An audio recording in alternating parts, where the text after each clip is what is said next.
You're listening to the Sisters in Loss podcast, a faith-based grief and loss podcast for Black women, where you will hear stories of miscarriage, infant loss, stillbirth, and infertility to learn there is a testimony in tragedy. You will learn how to heal, gain clarity, find hope and peace, and turn your pain into your purpose after loss. I'm your host, Erica M. McAfee. Welcome to episode 44 of the Sisters in Loss podcast. In today's episode, we have Dr. Jerisa Berry, who is a board-certified emergency medicine doctor, also known as Dr. Jerisa ER. She is a nationally recognized speaker, media consultant, and author. In this episode, Dr. Jerisa shares her infertility journey with uterine fibroids after having multiple surgeries to remove her fibroids, going through multiple rounds of IVF, and how surrogacy was her final decision to become a mother. Dr. Jerisa also uses her expertise in medicine in partnering with Lab Corp and created Secure Your Fertility, an app to help women identify their ovarian reserve, a test that insurance typically does not cover. For only $97, you can go to your local Lab Corp, get blood drawn, and it will determine how many eggs you have so you can make a sound decision around taking control of your fertility. Dr. Jerisa and I are on similar journeys, and surrogacy is something that I'm considering. Her experience, and you can tell in this interview, has solidified that no matter how we become mothers, we have to continue to take control of our health and trust that God will give us the desires of our heart. Here is Dr. Jerisa Berry. Welcome, Dr. Jerisa, to the podcast. Hey, Erica. Thanks for having me. No problem. So for those of us who do not know you, can you share with us a little bit about yourself and what you do? Absolutely. Well, first of all, Erica, thank you so much for having me and, producing this podcast to help increase awareness. I'm so just inspired also by, your and your husband's story. And so thank you for this platform. No problem. So, I am an emergency room physician, by trade. However, my husband and I went through our own battle. We went through our own struggle trying to become parents.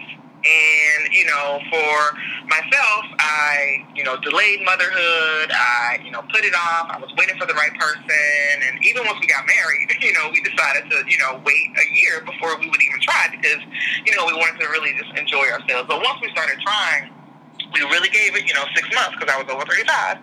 And we realized that we were having problems. And so we sought the help of the fertility specialist and also testing, where we realized I had issues mostly with my fibroids and, having to undergo surgery with that and then IVF treatment and IUI. And so it was a long 2.5-year journey, a lot of tears,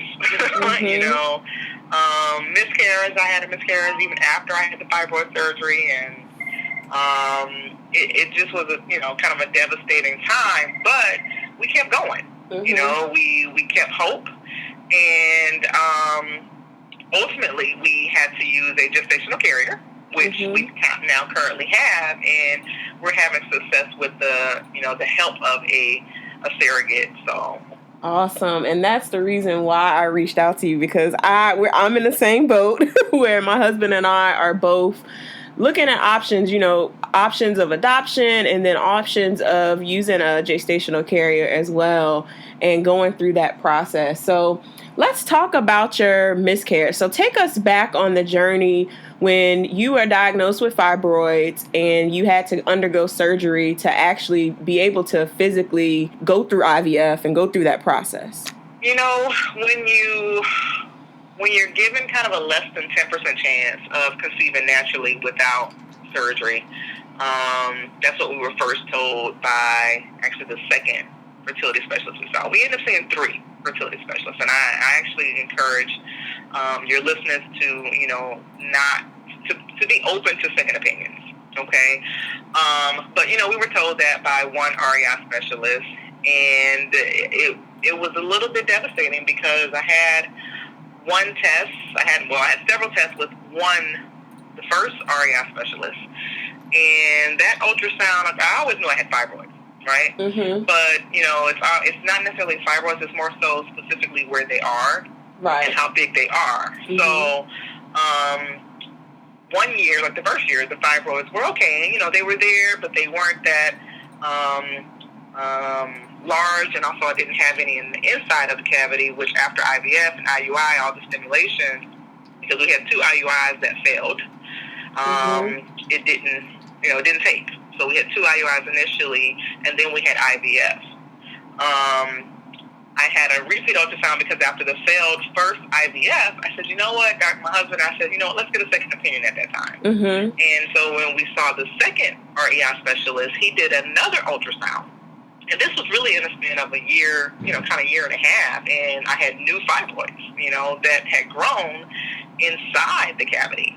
Wow. So, that was devastating and actually a shock because I told him, I'm like, I just had an ultrasound last year. Like, what do you mean? And so then he had to refer me because he didn't do surgery. So he referred me to another OB-GYN who was also an RN specialist. And it's interesting because they all had their different opinions. They had their different protocols and the way they would manage different things and different bedside manner. But ultimately, she did my fibroid surgery, and after which I had to do another IVF. But of course, with that stimulation, it's the estrogen, and I still had. She didn't. I only had a hysteroscopy, so she only removed the fibroids inside the cavity. I still had the 6 or so that were on the outside that were growing. Oh, wow. As large as 10 centimeters. And at that point, I had a miscarriage. Even after the surgery, we got pregnant actually naturally, which was amazing. Wow, okay. But, yeah, we got pregnant naturally. But, it failed. I had a miscarriage after that. And so with all of that, it was just a lot, because you feel like I'm trying, we're doing so much. We're doing what the doctors are saying, we're having, surgery. I even did acupuncture. I did so many different things even to help reduce stress and, make sure that I wasn't working a lot and everything was just kind of, more manageable. And, despite what I did, it was still as though, I would have to have surgery again, for the fibroids. And at that point, I just sat down with my doctor and I said, I can't. Everyone will get to the point where, it's going to be a different decision, whether you decide to have surgery and then have surgery again and then have surgery again. The timing of surgery is very important. But, you also have to be mindful that with, fibroids as well, and you're having IVF, it's stimulatory.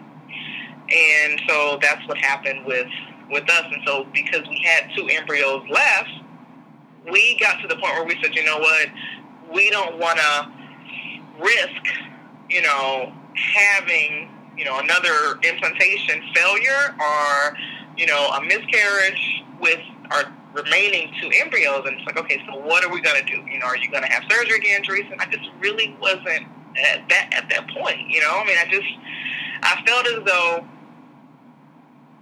it would be a risk for me to have another surgery and then to have another surgery and then potentially the embryo still may not stick. It's like, well, you know what? Heart to heart talk with with my doctor, and he agreed that, it was just better for us, the benefits outweigh the risk for us to go towards the route of having a gestational carrier rather than risk a possible implantation failure and, lose our embryos, which would be even more devastating, as you can imagine. So. Right. After the IUIs, the IVF, the multiple surgeries, the, conceiving naturally, which is a miracle in of itself, how did all of that impact your faith in God and impact y'all's relationship, your and your husband's relationship? Because y'all are both doctors, so y'all both know the medical terminology and really what's happening, So how did it impact, both of y'all's faith in God and then y'all's relationship as a couple?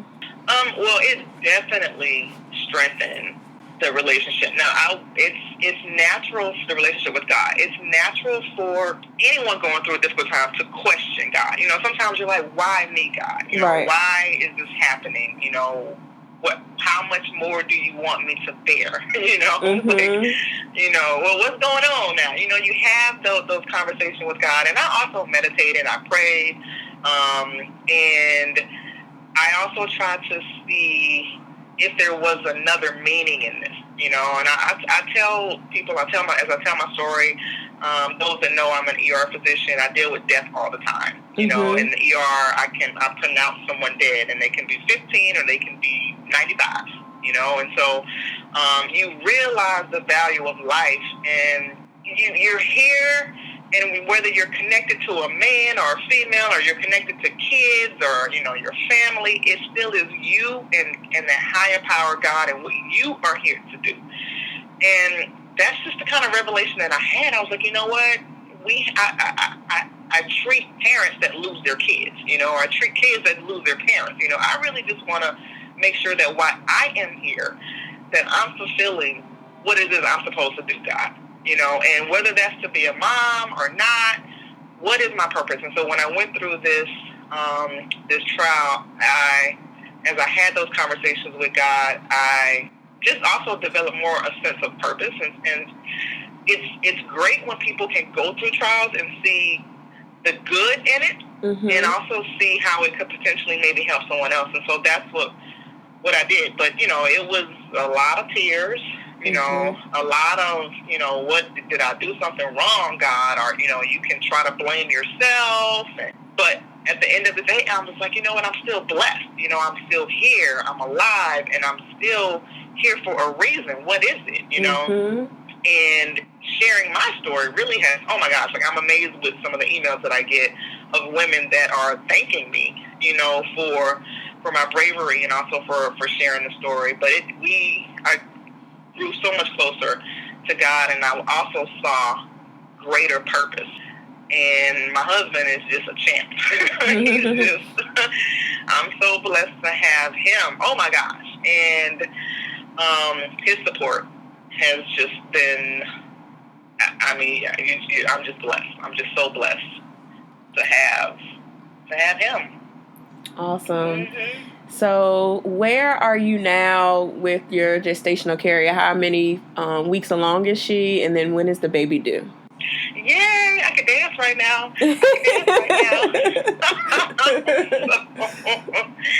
Oh my gosh. But you know what? And I know you know, having gone through loss, even though right now we're 27 weeks, yay!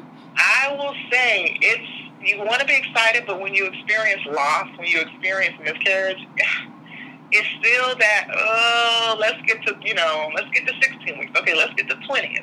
Because it's just that, you've just gone through that loss, you know, and so it's tough to be full 100% excited when you've experienced that, you know, and I just think that's just natural for those of us that have experienced miscarriages. But our surrogate gestational carrier, there's a difference, you know, but it's easier to say surrogate, right? You know, but she is carrying our embryo.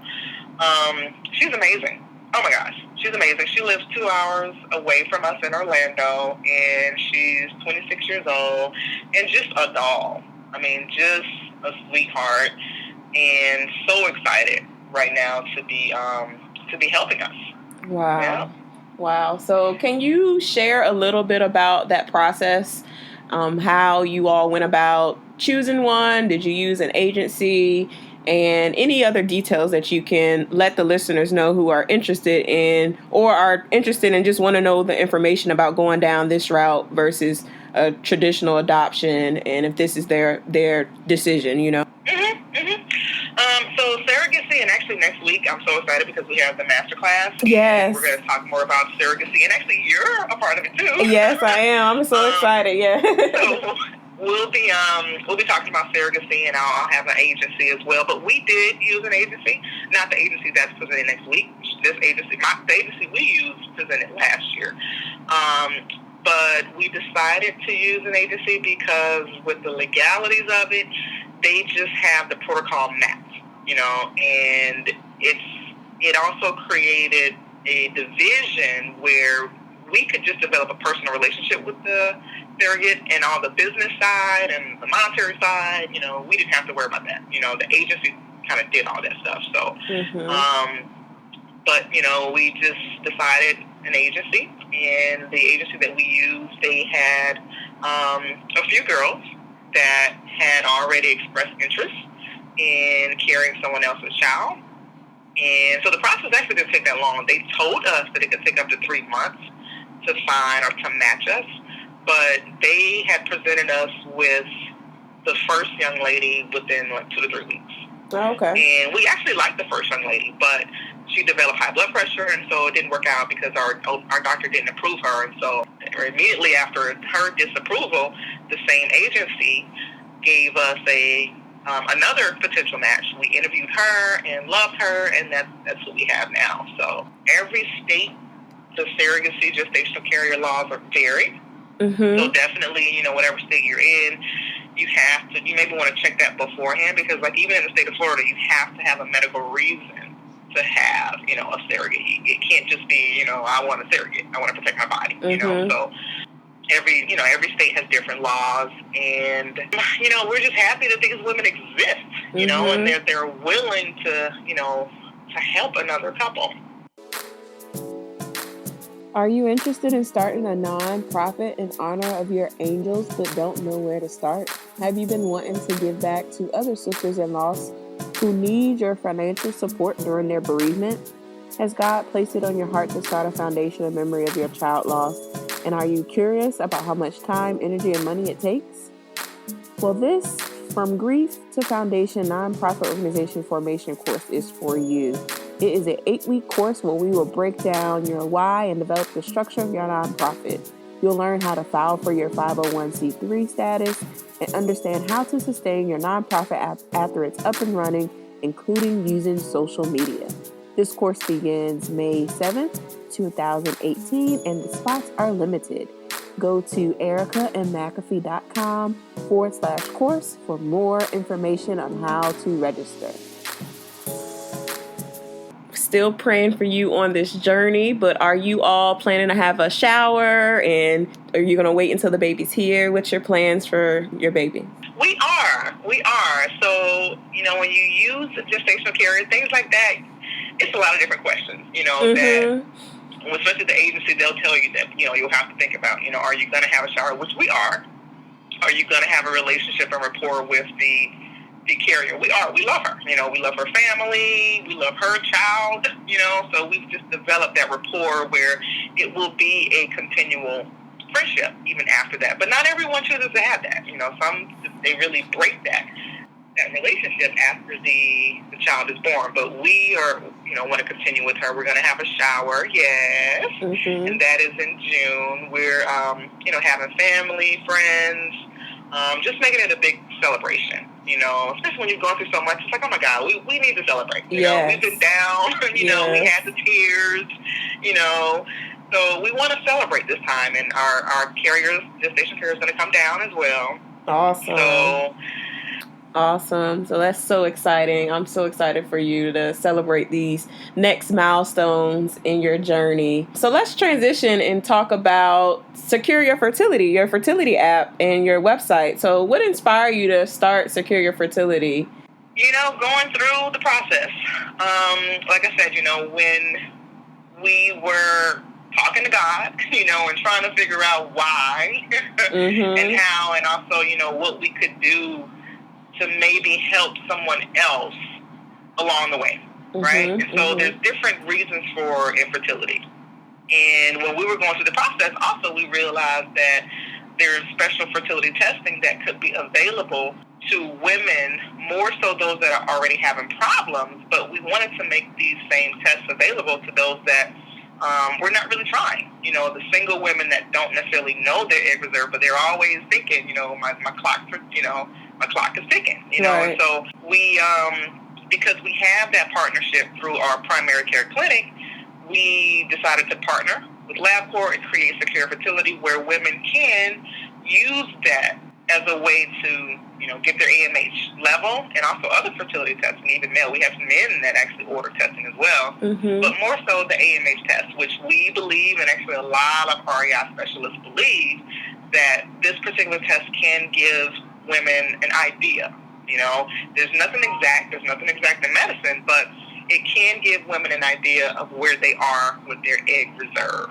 Yeah, so explain what AMH test is, and I guess what our listeners would expect when they receive the results from that test. So the AMH is anti-Müllerian hormone, and it is a hormone secreted by the granulosal cells of your ovaries. And so over time, women are born with a finite number of eggs. And so it's different for men. Men, they always create new sperm at any time. 60 years old, they can create new sperm. But, women, it decreases over time. And that time could be 35 or it really could be 25. And so the benefit of knowing where you stand, because, oh my gosh, I even talking to other women, you realize every experience is different. I mean, I meet with 31-year-olds who have an AMH that was low, and because they knew that, they decided to, take action, whether it was freeze their eggs or, the one young lady I'm thinking of right now, she decided to use a sperm donor, because she was single at that time and she knew her levels were low. So that's the benefit of knowing. But what they would do is they would certainly order through securefertility.com or download the app, Secure Fertility.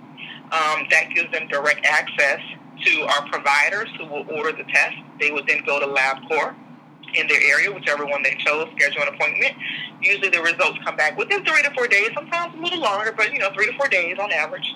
And they have direct access through the physician or through the patient portal to see their results. Now, we do have providers that will contact them if the results are abnormal, are considered to be abnormally low. And so that's the process.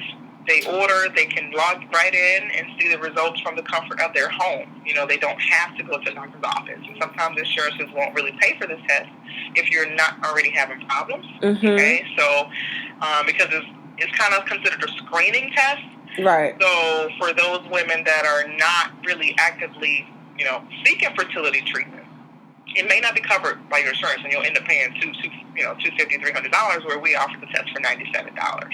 Our listeners just need to go download the app, see what providers in the area can do it, find a Lab Corp, get the test, pay the $97, and then they can, once the test results come back in, because this is a blood test, right? Yes, this is a blood test, and they don't have to look for the providers. All they do is order the test, and then we take it from there. Awesome. They'll get an email, and then they do have to decide which Lab Corp facility they would want to go to, but that's it. Awesome. So I would encourage the ladies listening, as she mentioned, you may be just hitting 30. If you still, have not gotten married yet and you're just curious to where your levels are, it's definitely something to do. $97 is nothing. We spend that on hair and nails.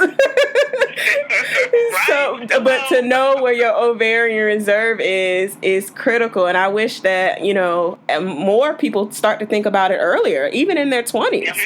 Not even just when you hit 30 or 35 or 40. You start to think about family planning earlier. So I'm so happy that you mentioned that and you explained exactly what it does and what we can do to continue to make sure that we are preparing ourselves and our bodies for, having a baby in the future. So what are some other resources that are out there for us that we can take control of our fertility? As you mentioned before, you have the Secure Your Fertility app and the website. What are some other resources that are out there for women who've experienced unexplained infertility, who have fibroids, endometriosis, PCOS, all of these conditions that really affect Black women higher than our white counterparts? I encourage women, especially, if you're under 35 and you have been trying for a year, and you're unsuccessful, don't wait. So many couples, they keep going beyond that year, and time is of essence. So if you are under 35, you give it that year, that's it. Don't continue to wait. Go see a specialist at that time. And if you're over 35, just 6 months. There are certain fertility sites that I like. Fertility Planet is one good one that is, really resourceful. Fertility Smart is another wonderful site that I often recommend. So both of those sites are really good in terms of giving, women articles and different blogs from different resources. You know, they're not really tied; they're unbiased. So that's why I really like those two. Awesome, and I'll make sure I'll link all of those in our show notes. So, how important it is for Black women in particular to take control over our fertility? There has been recent studies that have shown that even postpartum, you know, Black women are, you know, more at risk for, you know, postpartum fatalities. You know, of course, a lot of women already know that we have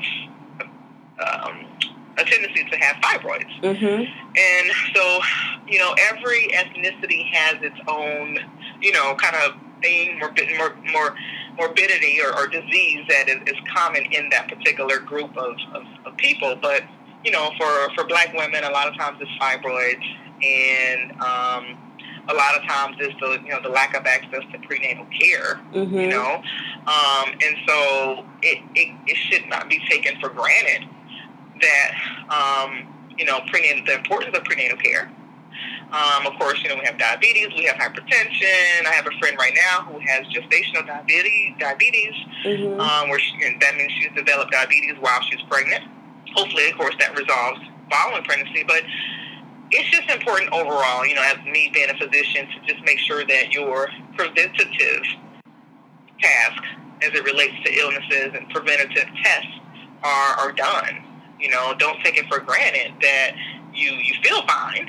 You know, don't ignore that belly pain that you've had, you know, month after month. You know, that could be endometriosis, or it could be, you know, PCOS. Don't ignore that, you know, you haven't had a period in 3-4 months.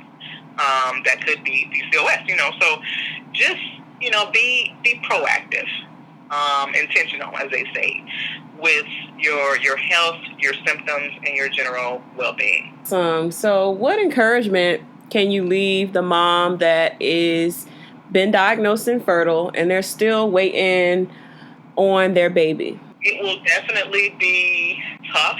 Don't blame yourself. I mean, there's a period of grief, you know, as you know, Erica, that it's important to go through. You know, don't ignore that. Don't cover that up. It is okay to cry. You know, crying is a form of release. And so, you know, but after the tears, continue to have a plan. You know, I always say, too, sometimes doing the same thing after the same thing after the same thing is not necessarily good. And that's why, you know, I have a friend who sent me a referral for a young lady who had been with the same REI for 3 years, doing the same thing. And it's like, well, you know, get a second opinion. You know, there's nothing wrong. You're not going to hurt anyone's feelings by getting your second opinion if you continue to battle with unexplained infertility. If you have a reason, you know, like, for example, blocked tubes, you know, blocked fallopian tubes. And if you know the reason of your infertility, then you will have to make that decision what your action will be. Like in my case, how many surgeries am I going to undergo?